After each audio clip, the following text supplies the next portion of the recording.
解。 Okay, I figured that we can kind of just maybe do some of these problems. I think identifying that first step sometimes is challenging, and we'll get some practice. Now, this worksheet does not have the arc trig ones on here, like arc tan or arc secant or arc sine, but we can get some practice anyways, and then if we want to do ones that fall into those categories, we can do those as well.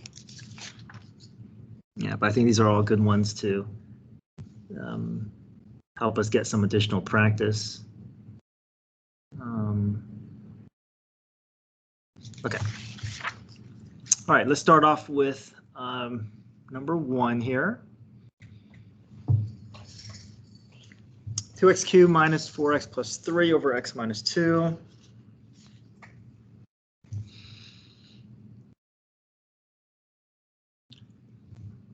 Okay, what do you think would be the best method to handle this problem?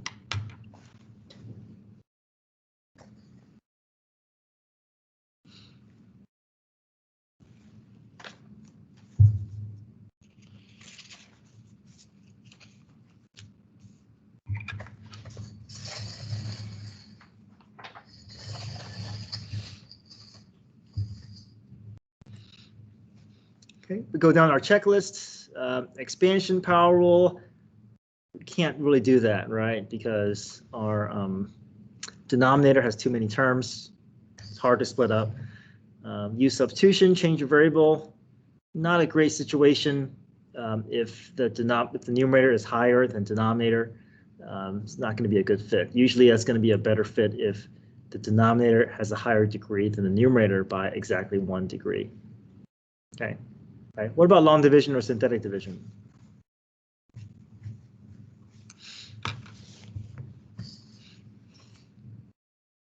Okay, you think that could fit?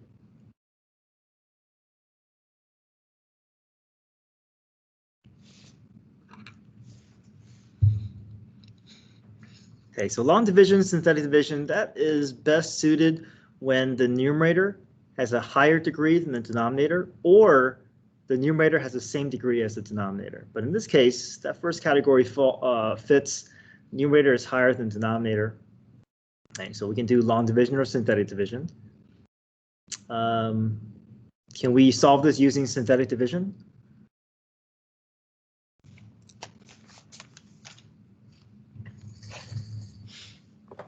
Yes. Yes, yeah, that x to the first power. Now you're welcome to choose long division as well, but I think synthetic is faster. So let's practice synthetic division here. Okay, take the opposite value. Half box. All right, what value can we put in for the dividend here?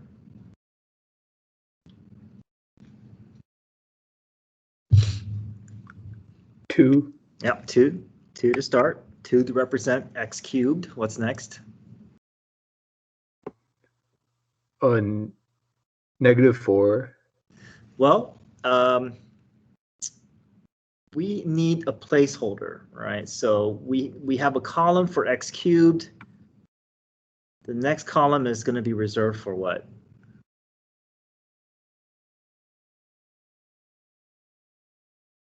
Okay, for x squared, right? And so what do we put in place of x squared? We put a what for x squared? A 1. Not a 1. What do we put for x squared? Okay, so technically there's no x squared, right? So to represent the fact that there's no x squared, we put a 0. Yeah, there we go. Okay, so 2 for the x cubed, 0 for the x squared. What's next?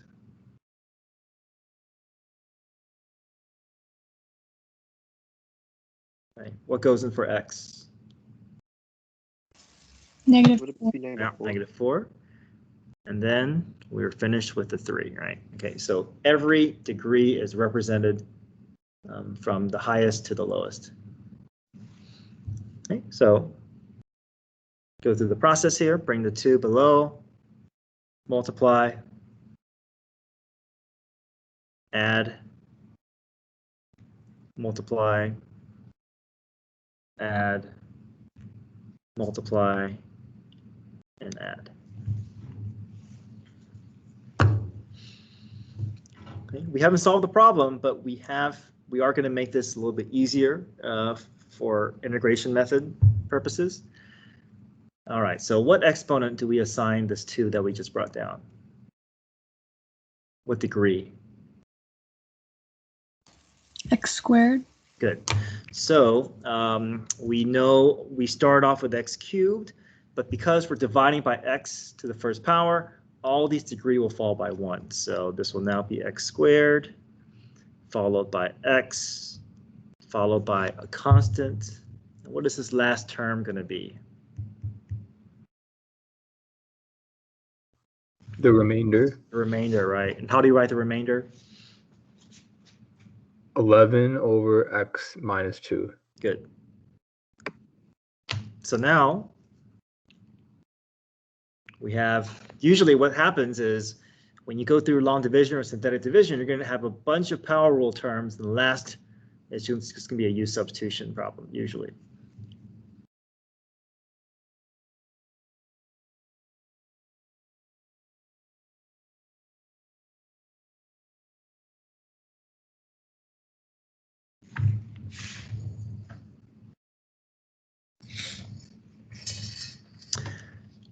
All right, so power rule with first 3 terms. Last term is U substitution, but if you're comfortable, you can jump directly to the natural log rule.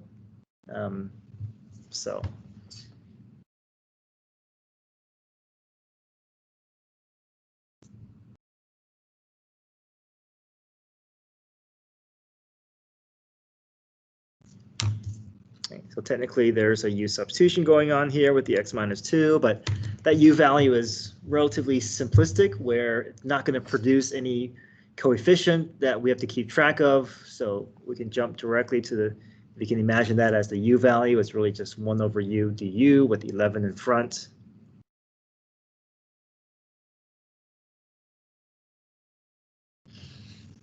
Okay, reduce the 4 and 2 if you like to be just 2.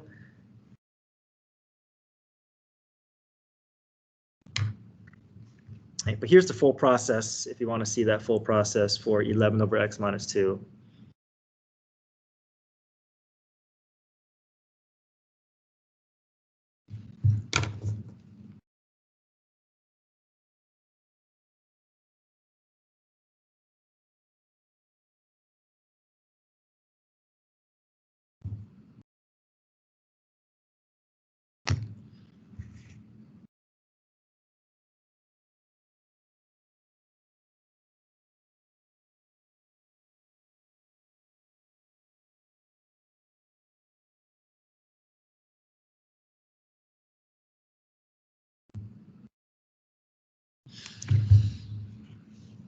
But if you can make that jump, then you can save a lot of having to rewrite or write all these intermediate steps.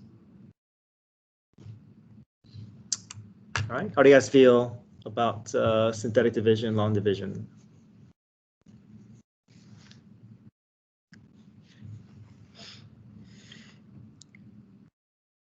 Can we do one more? Okay, one more of these. Okay, let me change this up to be something that is a little different.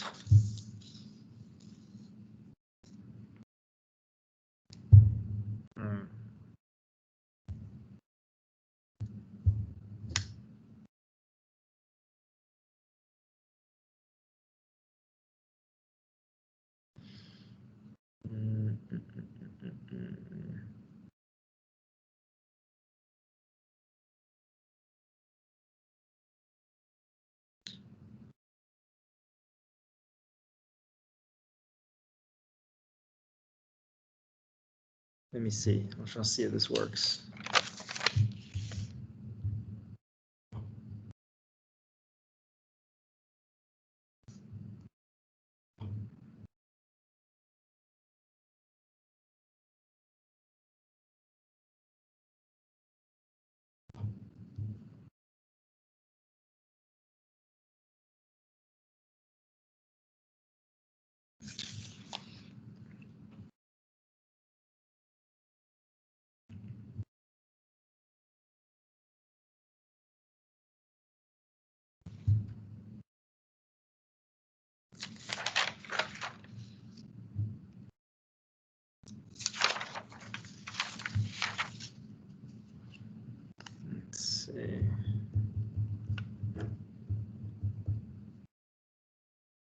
Wait, so how can you tell between if you have to do synthetic or long division? Okay, the way that we can tell, well, first off, we know if we go down our checklist, right? We know that expansion power rule is not an option. U substitution is not favorable either, because ideally we would like the denominator to be a higher degree than numerator by 1. If this was 3 and 2, that'd be perfect. But that 2 and 3 kind of throws off our ability for U substitution. Long division, synthetic division, we know it's going to fall into this category if the numerator is higher or the same as the denominator. And we do see that condition working out. So it looks like this is going to work. And then the way we decide between long division and synthetic is we look at the denominator. Synthetic can only handle x to the first power. Long division can handle higher degrees. But long division can also work for any synthetic division problems as well. So we could have done number 1 using long division as well. Okay. But synthetic is out of the question if as soon as that degree rises above 1, then synthetic is out. Thank you. Right. So we got to do long division for this one.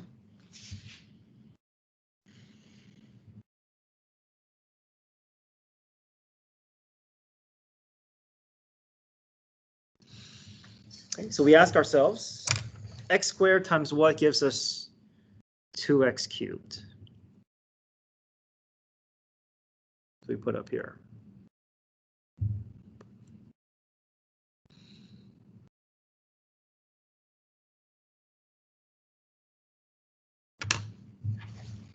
X squared times what gives us 2x cubed? 2x. Okay.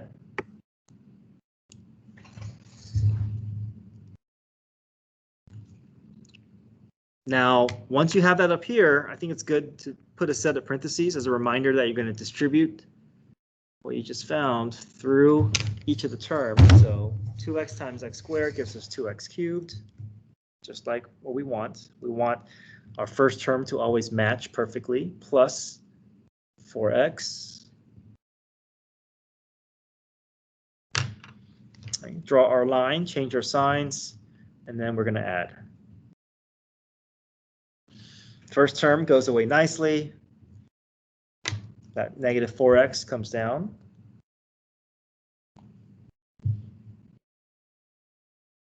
Okay, can we keep going? Can x squared go into negative 4x?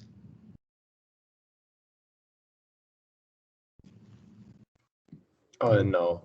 Yeah, this degree is too low. So once this degree drops below your divisor degree, then we stop and we call this the what? Remainder. Yeah. And there's a certain way that we write our remainder. We put it over the divisor.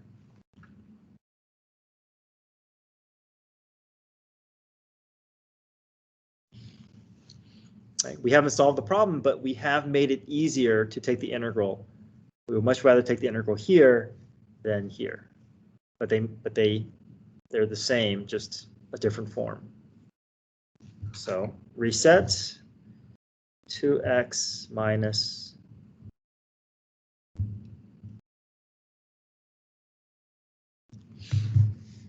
okay. Notice that there's a minus separating these two terms, which tells us that we can approach these completely separate from each other and handle them separately. So what can we apply for this expression?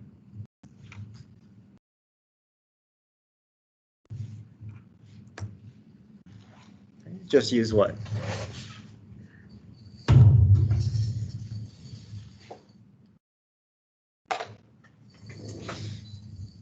That's just power rule, right?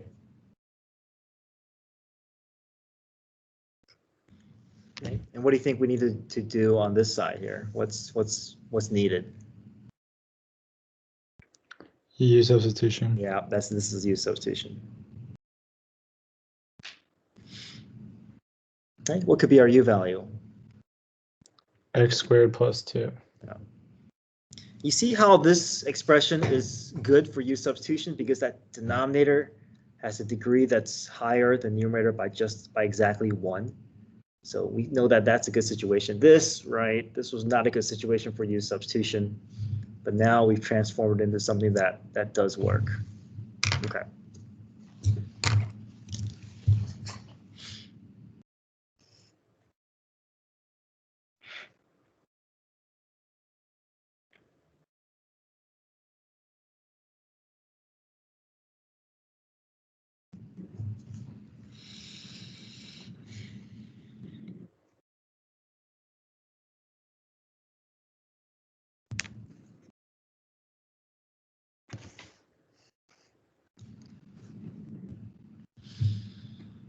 I just substituted what I underlined in red. And now, if we take a step back, we see the x's goes away nicely. We do have to keep track of that 2, that 1/2 rather. And, oops, sorry, not 2. This reduced to be 4/2, which is just 2, right?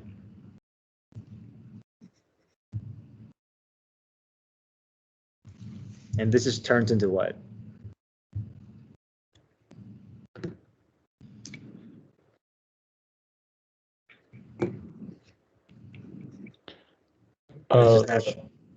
Natural log. Yeah, natural log. Yeah. So 2x becomes 2x squared over 2. Okay, natural log of u. I'm going to go ahead and just replace the u with in terms of x.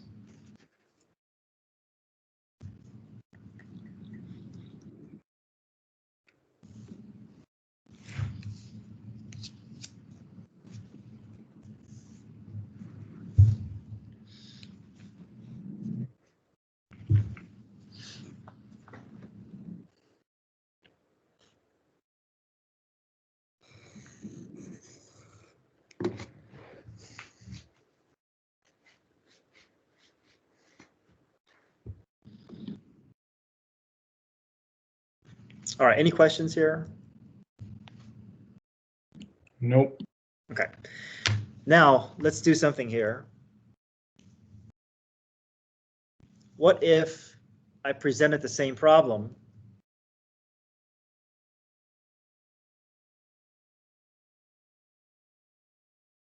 but I included bounds now?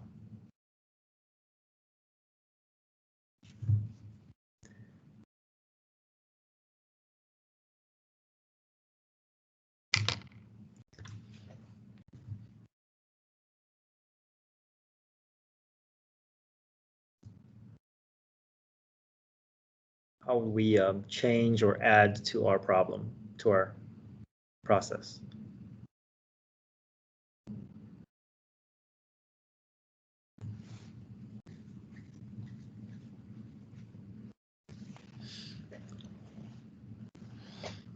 Right? How do we handle problem with bounds?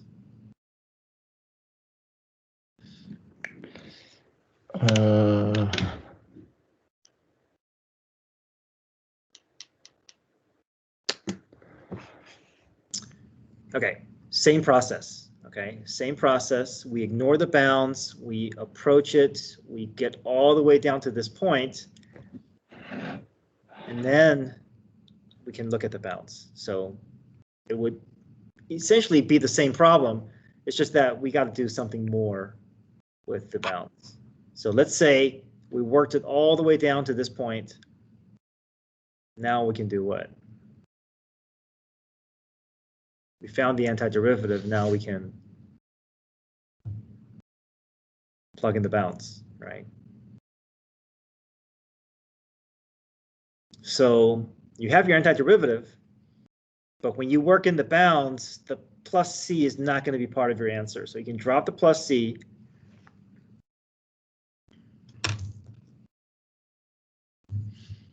And it's just going to be x squared because we took the 2, we crossed the 2 out.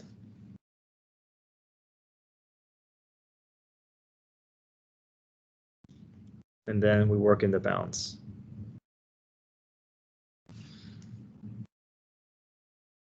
Right, your initial steps will be exactly the same. It's just that we're ending it a little further down with the bounds. So I have my antiderivative. Everything's in terms of x. My bounds are also in terms of x. How do we evaluate? And what number do we plug in first? You plug in 2 first, because Yeah. it's the top one. Upper bound, yep, upper bound gets plugged in first. And then can't you just put 2 in for the x values? Yep, that's it. Yeah, you don't have to clean it up. You can just leave it all in one big mess. Right? But what happens after I put in the 2? You got to subtract the 1. Good. Now subtract. And it's important though, what should we put, what notation should we put to help us keep track of what needs to stay together? Parentheses. Parentheses, yeah. Otherwise, if you don't have parentheses, then these values may not get the full, yeah, so I'm looking for that. Even if you're not cleaning everything up, I'm looking for a set of parentheses, especially if you have multiple terms that you got to evaluate on the lower bound side.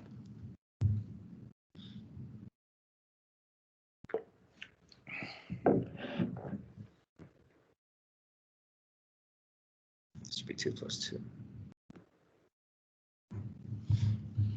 Yeah, you can leave your answer like this, or if you want to clean up, 4 minus 1.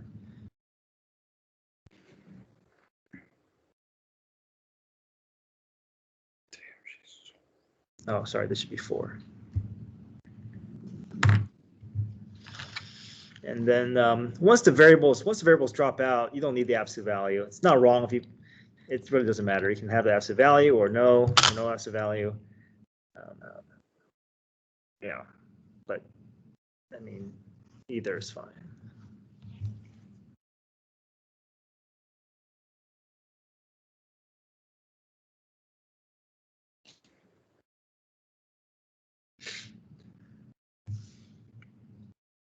Okay, are we good with synthetic division, long division, understanding how to work in bounds if a problem has bounds in it?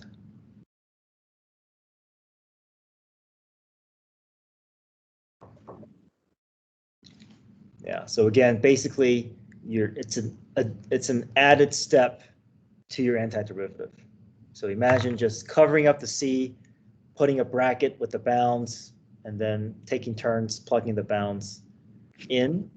Upper bound first, followed by lower bound, and make sure that you have a minus separating it, and then you have a big set of parentheses for the lower bound. Mr. Yang? Yeah. When you, right after you started with bounds, right? Mm-hmm. Right out your equation, you didn't put x squared. Did you do that on purpose? For like ln and then. Oh, did I mess up? Yeah. Okay. Yep. This should be squared.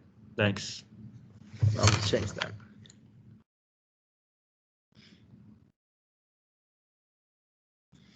Okay. I guess it won't affect that last one, but this one is off.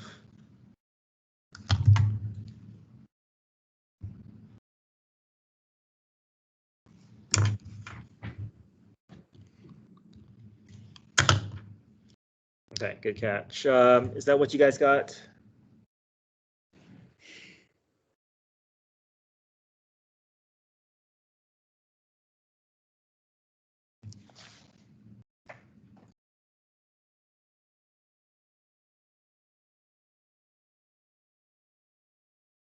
Okay.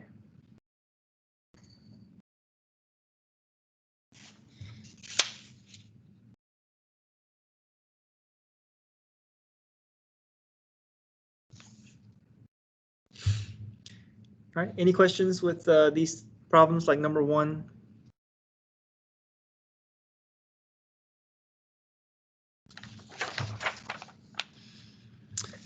All right. Do you need to see something like example 2, or you think you're good? Because this is just a bit of U substitution and then just involving the tangent rule and sine rule.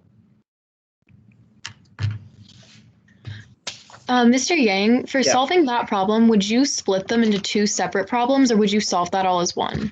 Yes, 2 separate problems, because there's a minus sign, which tells us that these are not connected.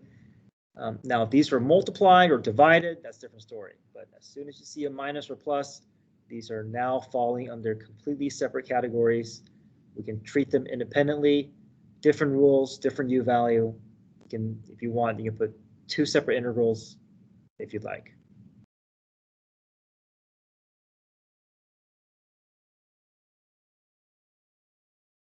Right. Anybody need to see this problem, or are you guys okay?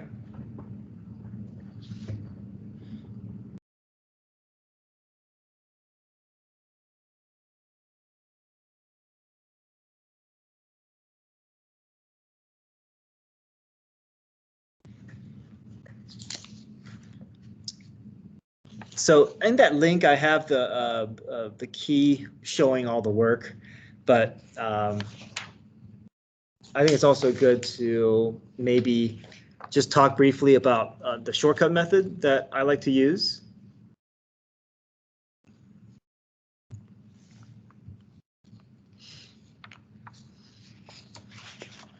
Okay, so first up is we have specific rules for tangent and for sine, right? So it's important that we are able to identify them, and that those are on the formula sheet. Just have to find them. So here are the rules we're going to be using. Okay, we know tangent of u du is just going to be negative natural log absolute value of cosine of u plus c. We're also going to be using sine u du is going to be negative cosine of u plus c. All right, so that's just indicated on that formula sheet.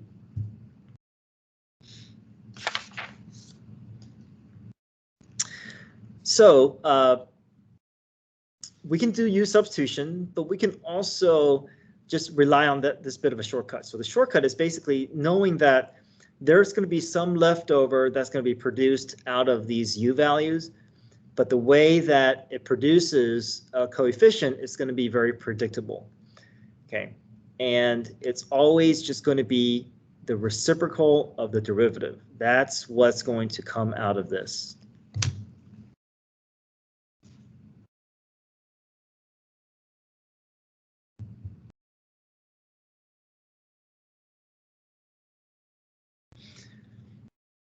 Okay, so what's the derivative of e over 4x?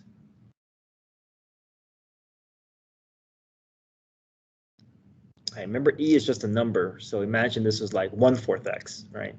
What's the derivative of 1/4 x? E over 4. Yeah, just e over 4, okay? And what's the reciprocal of e over 4? 4 over E. 4 over e. So if you understand that process, right, it's kind of like chain rule, but we're kind of going backwards at the same time. So if you understand that this will just produce a 4 over e, you could jump directly to the rule without having to write all those intermediate steps.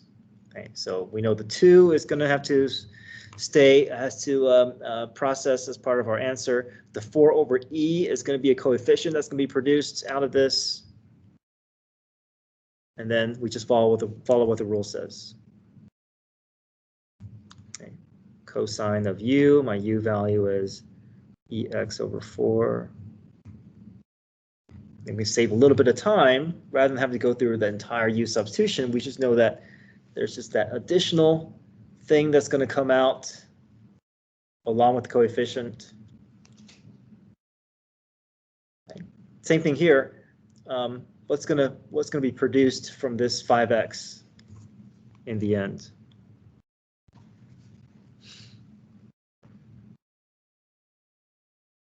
Right. 1/5. Yeah, 5x's derivative is 5, right? Take the derivative first and then take the reciprocal. And that 1/5 is going to stick in front of my antiderivative.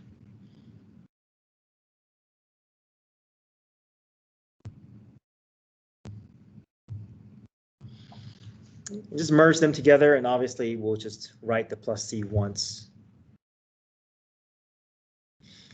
I'll put the negative, the 2, and the 4, and the over e all together.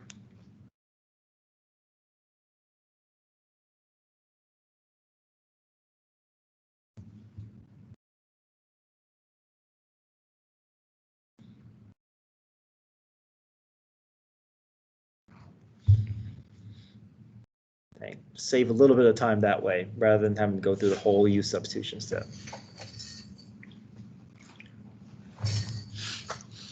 Now you only want to reserve this for relatively low degree U values. Now if your U value is dipping to be like x squared or x cubed, then that would be safe. Then that would take the time to go through U substitution. But for these linear terms, we can save a little bit of time.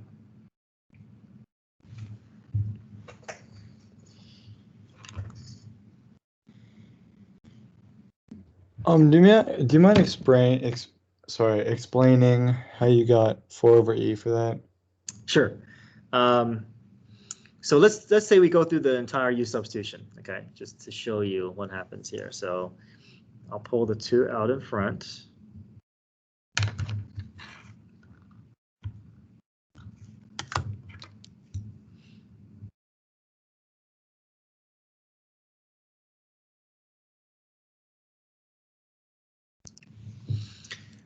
Okay, no, we know that e is just a number, right? So we'll treat e like a number like 3 or something. So let's go through the full U substitution just to kind of show you what happens here. So full U substitution, we know the U value is that ex over 4. Or e over 4x if you want to write it that way.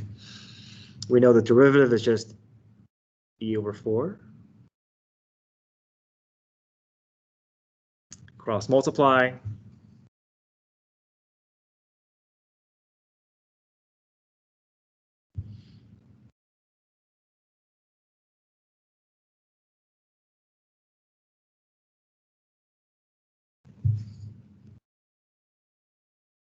Right. Dx is 4 over e du. Make our substitutions here.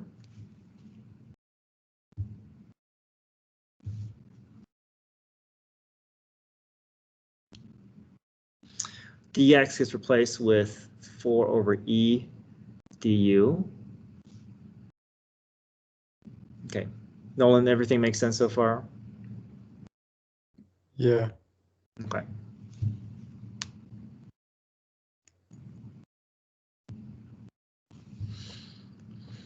Okay. Push that coefficient out in front.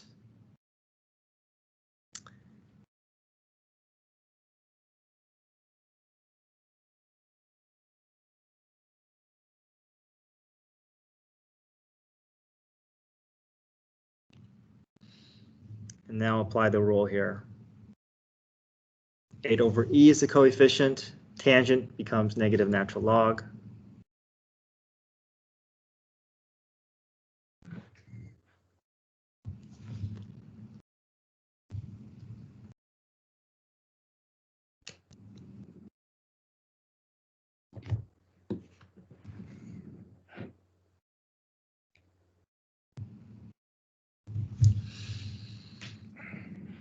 So do you see how there's that 4 over e coming out of U substitution? Yeah, now I get it. So if you understand that's always going to happen, then you can just jump from here to here without having to write all these steps, if you're comfortable. I mean, if you want to go through these steps, there's no problems there. Just take a little bit longer.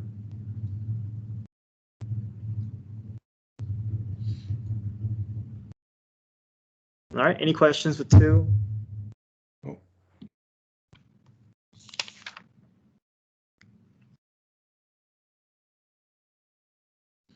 Number 3 is a U substitution problem, ends up being natural log. Number 4, we can split up into individual fractions and just do power rule for each term separately. I'm gonna skip down to number 5 here.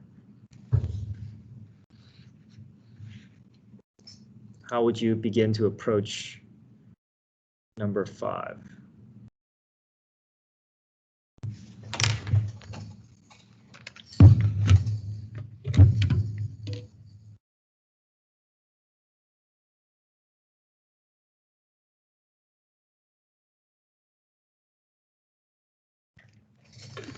Any thoughts, any ideas?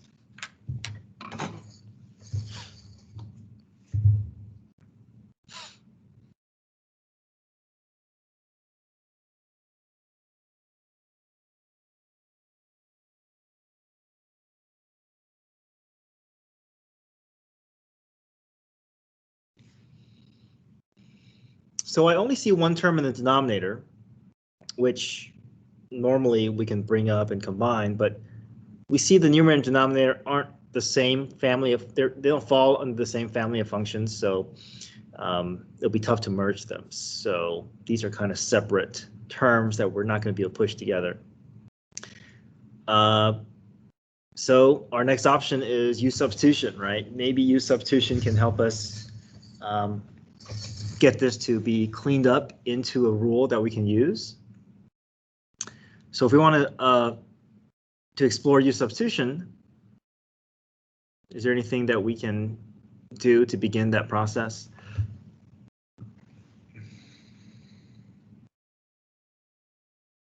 Change it to 2 times ln x to the 2/9, I think. Close. Natural log 9/2. 9/2. Yeah. So basically, parentheses is kind of half showing, but we want to get that radical to be a better form for us to use. But yeah. Number 5. Sorry.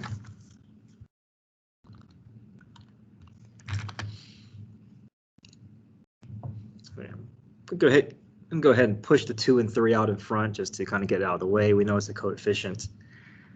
But yeah, natural log of x to the 9/2. Right, so this is a lot more helpful, right? What's our u value?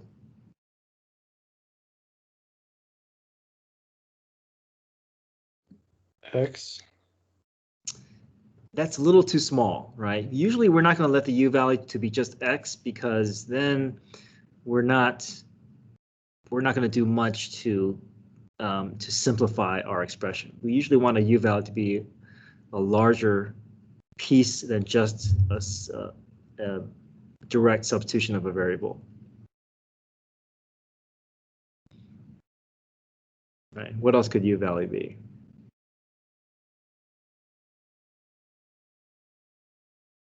Natural log of x. Yeah, natural log of x. You know, whenever I see a set of parentheses, I usually gravitate towards it, right? Doesn't mean that it's always going to be the u value, but that's a good place to start, right? Whatever's inside the parentheses is usually at least a potential that we want to at least consider. So I think that will work.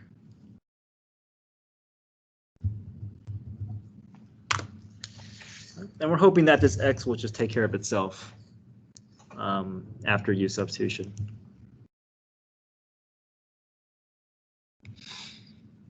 Okay. Derivative of natural log of x. That's just u prime over u, so just 1/x.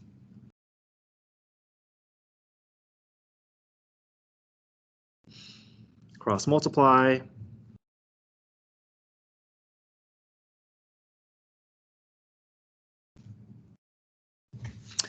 Okay.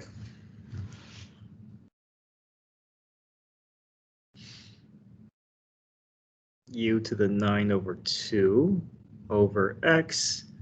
Dx becomes x du, which is great because we're able to get that pairing, that x to go away. That means we can move forward because all the x's are now gone.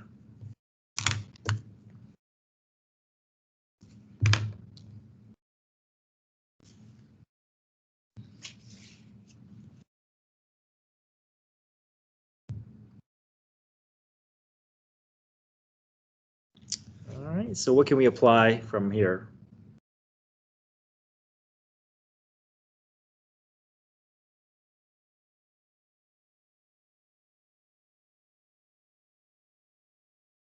Power rule, right? Looks like it matches nicely with power rule. Add 1 to the exponent.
Right, questions with 5?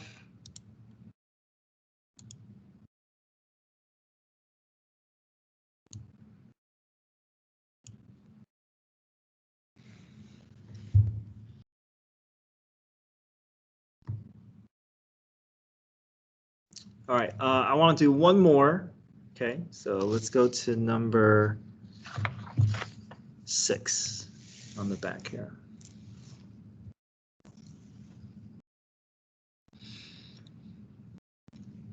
All right, 7 minus 14x times 6 to the x minus x squared dx. Looking at this, can you tell what rule will be a best fit for this problem?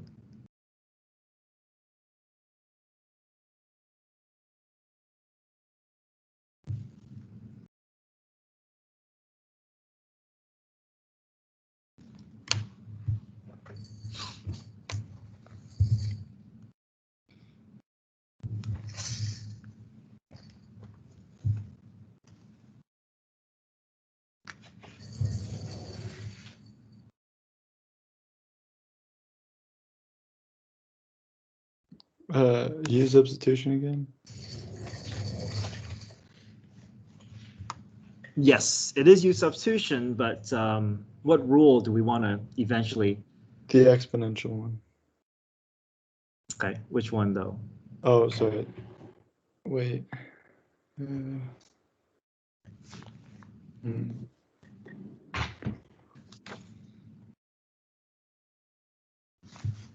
any of these look like it could be something that we can work towards?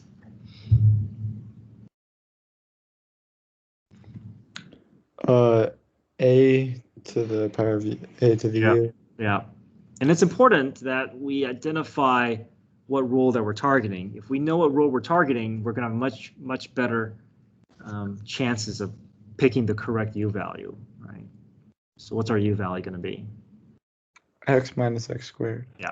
So if we don't have this as an anchor, then we really are just feeling it. Then it's going to feel like we're just kind of guessing our way through our u value. But yeah, now that we know what we're targeting, we have a goal in mind.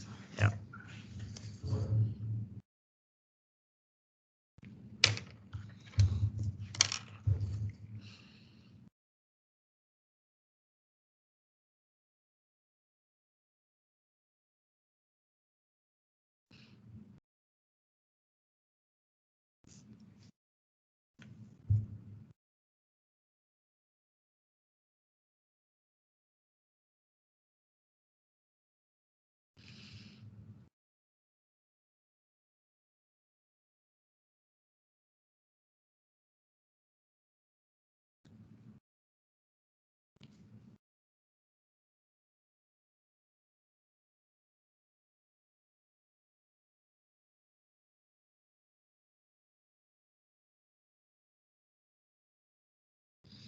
Okay, let's see what we have.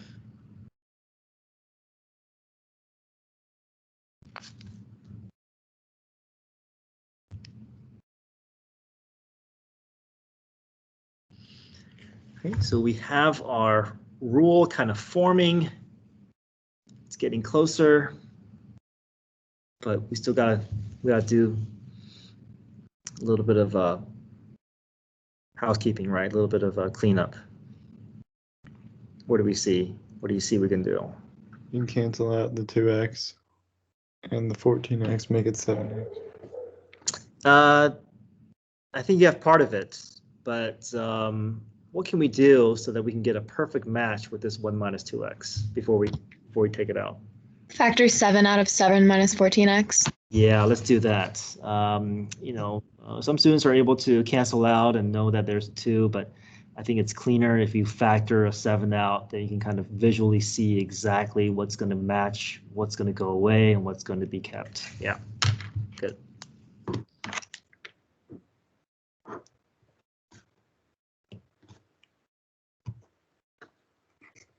So 7 factors out, I'm left with 1 minus 2x.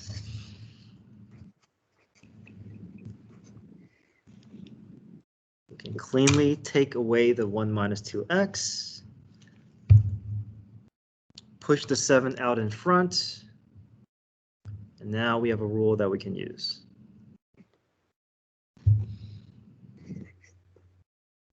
All right, careful here. Do you know what a lot of students make mistakes here? What mistakes students make here?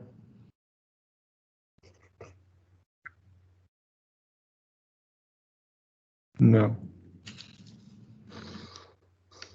They want to do something with the 7 and 6. They want to make it like 42. Okay, and why can we not do that? Because you just factored 7 out of the equation. That's not the full reason, though. Why can these not be put together?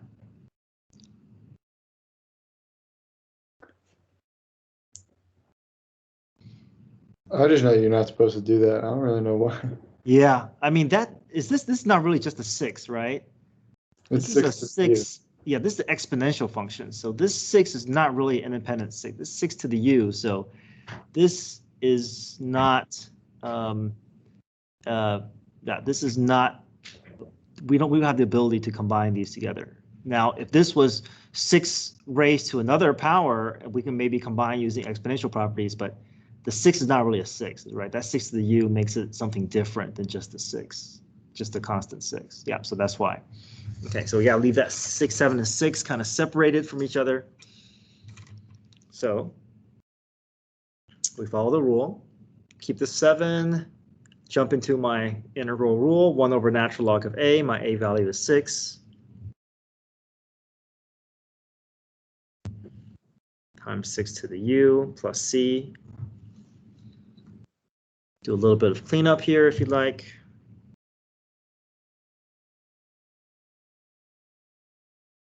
Replace the u back in terms of x.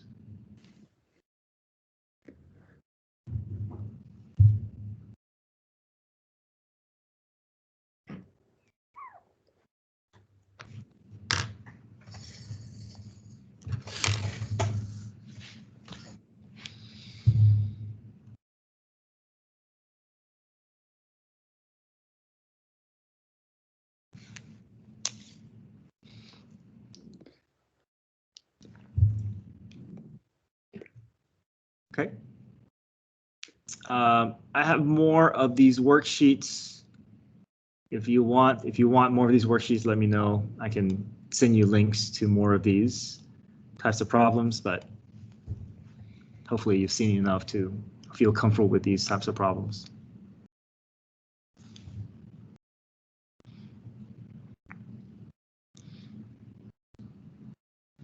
All right. So tomorrow morning, help session, I'll be going over worksheet 4, but encourage you to work through worksheet 4 as a way of kind of gauging how you feel with all the topics put together.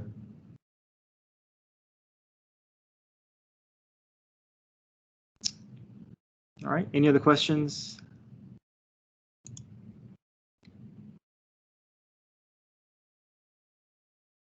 All right, have a great rest of your day. Study for your test. I'll see you guys tomorrow. Thank you. Okay. Bye. Thank you. See you, Kylie. Bye, Marcia.